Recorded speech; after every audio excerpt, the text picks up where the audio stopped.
Hey, ever read something, blink, and completely forget it?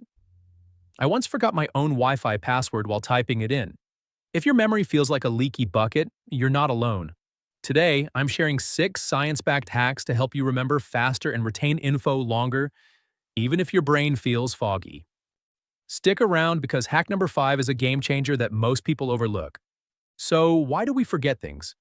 Here's the first thing you should know. It's not because you're lazy or not smart. You forget stuff because your brain is constantly trying to filter things out. It's like your brain's going, do I really need to keep this or can I just toss it? And if something feels boring or unimportant, your brain usually just lets it go. That's why, if you actually want to remember something, you've got to help your brain see that it matters. And the way to do that is by changing how you learn it. Here's the first hack: write by hand, not just type.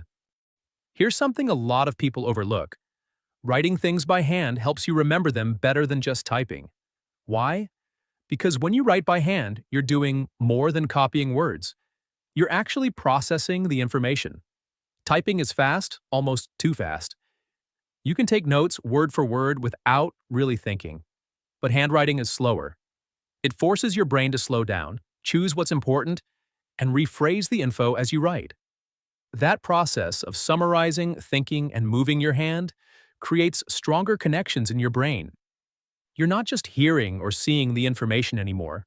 Now you're physically interacting with it, and that helps it stick. Studies have shown that students who write notes by hand understand and remember more than those who type. Why? Because writing activates more parts of the brain, including areas linked to memory and learning. So even if it's just a quick summary, a diagram, or some messy bullet points in a notebook, writing things down helps move what you're learning from short-term memory to long-term storage. Hack number 2, visual hooks. Sometimes words just don't stick. But images? Your brain loves visuals. That's where visual hooks come in, turning boring info into mental pictures your brain can actually hang on to.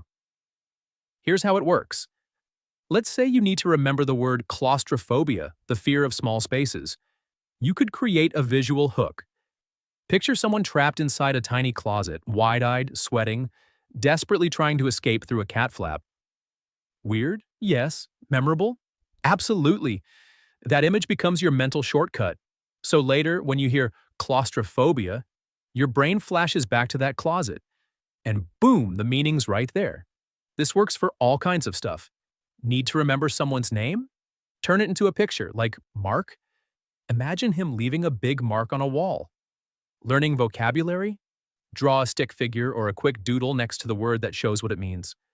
The point isn't to be artistic, it's to create a mental anchor. And the weirder or more vivid the image, the better it sticks. Because now it's not just a word, it's a scene in your head. So next time something's hard to remember, don't just repeat it, see it. Turn it into a visual, hook your memory to an image. That's a trick your brain won't forget. Honestly, this one hack helped me remember an entire TED Talk I watched 6 months ago. No joke, give it a try. Hack number 3, chunking. Your brain doesn't like long, unbroken streams of information, but it loves chunks, smaller, organized groups that are easier to manage. Think of your memory like a small tray. If you dump a pile of marbles on it, most of them roll off. But if you group them into little bowls, suddenly it holds way more. Here's a simple example. Let's say you're trying to remember this number, 149203. That's 6 digits. Hard to hold in your head all at once.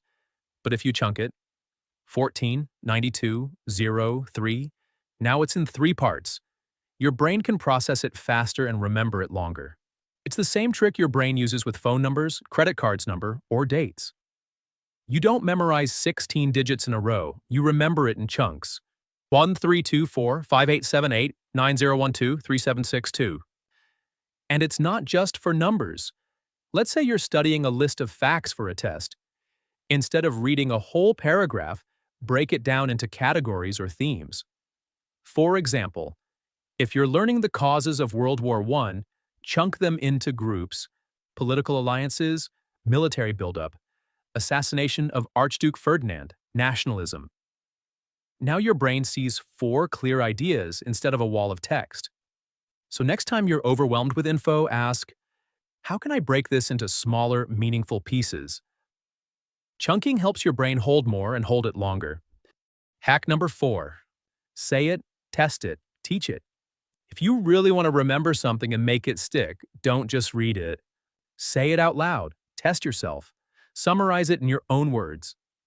This technique is called active recall, and it's one of the most powerful learning methods out there. Instead of passively rereading notes or replaying videos, pause and ask yourself, what did I just learn? Can I explain it without looking? Could I teach this to someone else? That moment of struggle, even if you don't get it perfect, actually helps your brain lock it in.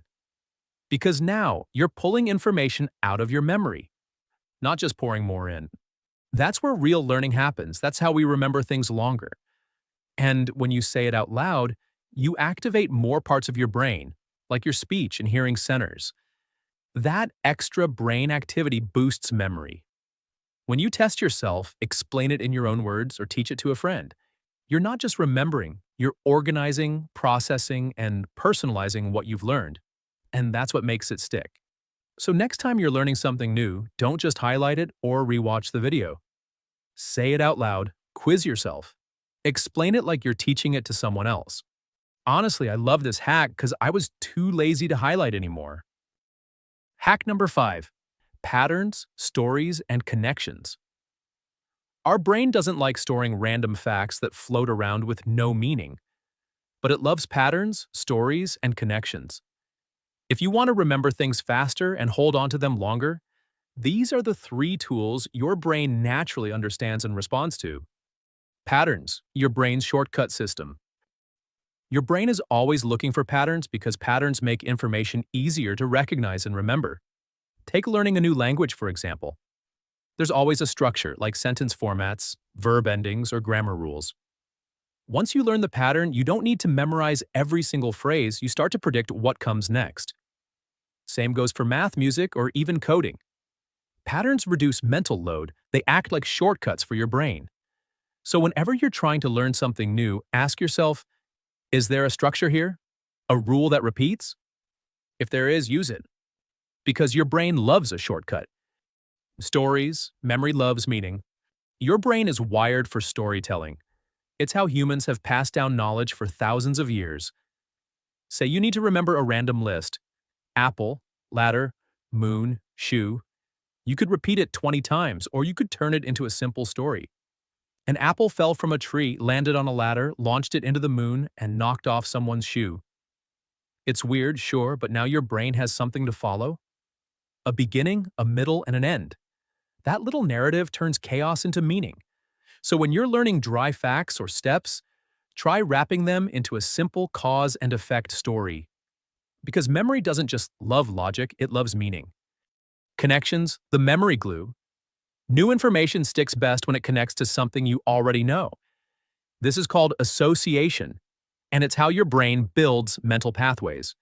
For example, let's say you're learning the word photosynthesis. Instead of memorizing the definition cold, break it down. Photo means light. Synthesis means to make. So photosynthesis equals using light to make energy. That's what plants do. Now, it's not just a random science term, it's something your brain understands because it's linked to familiar ideas. So whenever you learn something new, ask, what does this remind me of? How can I connect this to something I already get?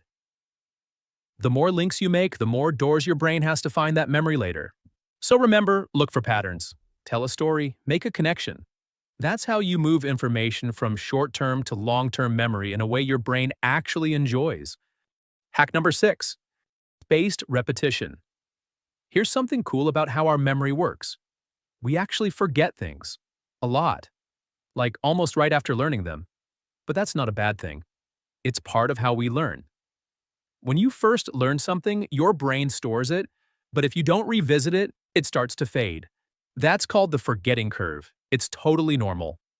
Now here's the trick. Every time you review that info after you start forgetting it, your brain has to work a little harder to recall it. And that effort makes the memory stronger and stick around longer. So instead of trying to cram everything in one session, Spaced repetition spreads out your reviews over days or weeks. You study today, then again tomorrow, then a few days later, then maybe a week later. Each time you review, it's like giving your brain a gentle workout. It strengthens those memory muscles. The key is to embrace forgetting as part of learning and space out your practice so you remember stuff long term, not just for a test. That's why spaced repetition works, because it uses forgetting as a tool to help you truly remember. So here's the truth. Learning faster and remembering longer isn't magic. It's all about strategy. You don't just read info, you work with it, shape it, and make it stick. Anyone can do this. Yes, even you. If this video helped, smash that like button so more people can find it. And if you want more brain hacks coming your way, hit subscribe. Thanks for watching. Now go out there, hack your memory, and make forgotten passwords a thing of the past.